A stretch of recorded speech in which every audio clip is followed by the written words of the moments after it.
Halo warga sivitas akademika sekalian. Jadi ketemu lagi sama gua. Di sini kita bakal bahas fenomena tuh yang udah jadi bagian dari hidup kita. Kita udah lakuin sehari-hari, terus sering kita anggap wajar padahal itu salah.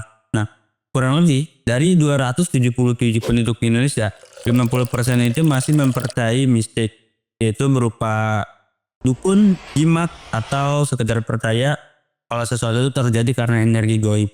Nah, tapi yang jarang disadari adalah gimana kepercayaan ini berkembang jadi industri yang bernilai miliaran rupiah.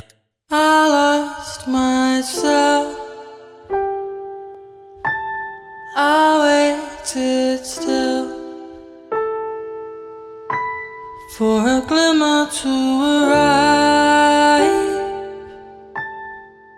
Logika mistika seperti yang telah diurai oleh berbagai penelitian dan artikel, mistisme ini di Nusantara telah berevolusi dari praktik keagamaan menjadi bisnis yang dimana tokoh agama ini memanfaatkannya untuk keuntungan ekonomi. Nah, menurut riset dari ITS itu, menurutnya bagaimana kemerdekaan berpikir masih terbelenggu oleh logika mistik. Mistisme bukan hal baru di Nusantara. Nah, dari zaman kerajaan tuh mistisme udah ada nih. Seperti kepercayaan akan roh leluhur, dewa-dewa, terus hingga kekuatan alam yang udah jadi bagian nih dari budaya kita. Dulu mistisme itu atau hal-hal mitos itu dipakai raja-raja untuk melegitimasi kekuasaan mereka berupa wangsit kah, wahyu atau kesaktian. Jadi itu tuh merupakan senjata politik pada zaman itu. Nah, bahkan dalam sejarah modern saat ini masih ada beberapa pemimpin yang mengklaim punya kekuatan mistis untuk membangun citra mereka sendiri. Nah, mistisme ini telah menjadi identitas kultural Indonesia, tapi juga dimanfaatkan sebagai bisnis agama. Menurut Suara Usu, kepercayaan mistik yang tidak rasional menyebabkan stagnasi pemikiran, prestis dan membentuk habit yang sulit buat diubah. Lebih jauh lagi, sejarah tuh mencatat bahwa tokoh-tokoh seperti Tan Malaka pernah mengkritisi penggunaan mistisme ini sebagai alat politik. Yang mungkin itu udah dari sejak dulu nih dikritis nih. Nah, tapi hingga saat ini tuh masih benar-benar relevan. Hal ini menggambarkan bagaimana logika mistika tidak hanya berperan dalam ranah kepercayaan, tapi juga mempengaruhi dinamika politik, ekonomi, serta kehidupan sehari-hari masyarakat.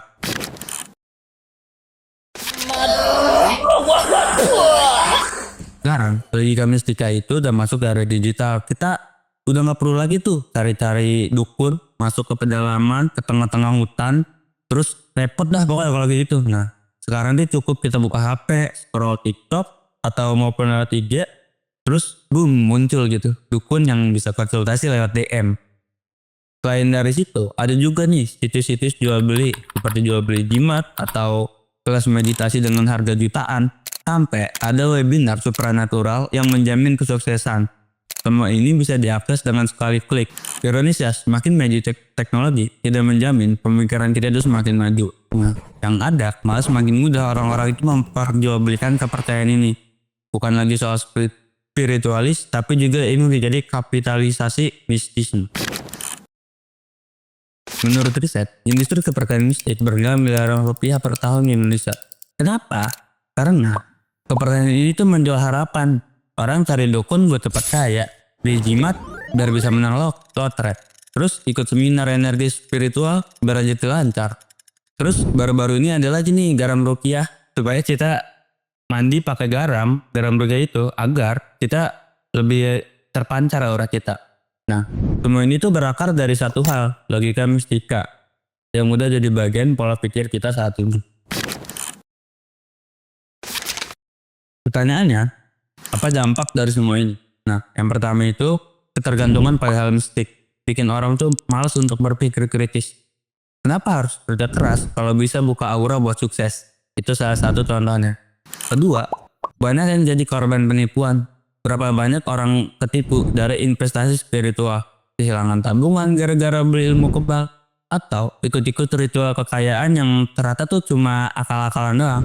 Nah, dan yang ketiga, logika mistika ini sering dijadiin alat politik dari zaman kerajaan bahkan sampai sekarang nih. Ada aja tokoh yang pakai mistisme buat dapetin legitimasi kekuasaannya. Dan Malaka ini udah kritik ini sejak dulu, yaitu pada bukunya yang berjudul Madilog. Tapi nyatanya sampai sekarang ini tetap terjadilah praktek dari logika mistik tersebut. Jadi gimana cara kita menghadapi ini? Pertama tuh ada edukasi. Kita harus membiasakan berpikir rasional dan membedakan mana tradisi, mana yang sekedar jualan. Kedua, literasi digital. Jangan asal percaya sama konten mistik di media sosial. Banyak nih dari mereka yang lebih peduli sama engagement ketimbang kebenarannya. Ketiga, kritis terhadap industri mistik. Kalau ada yang nawarin pencerahan instan dengan biaya jutaan, lo harus mulai curiga. Nah, karena sesuatu itu nggak ada yang instan ya. Mulai dari kalian masak mie aja itu perlu dimasak dulu.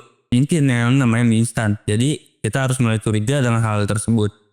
Kita tuh nggak bisa terus-terusan juga terjebak dalam logika mistika. Kalau kita mau maju, udah waktunya keluar dari lingkaran ini dan mulai berpikir lebih kritis. Intinya, kepercayaan itu hal yang personal, tapi jangan sampai jadi alat manipulasi. Mistisme itu bagian dari budaya, tapi bukan berarti harus membutakan akal sehat. Jadi, tinggal pilihan kita mau tetap terjebak di logika mistika atau mau mulai membangun budaya yang lebih rasional.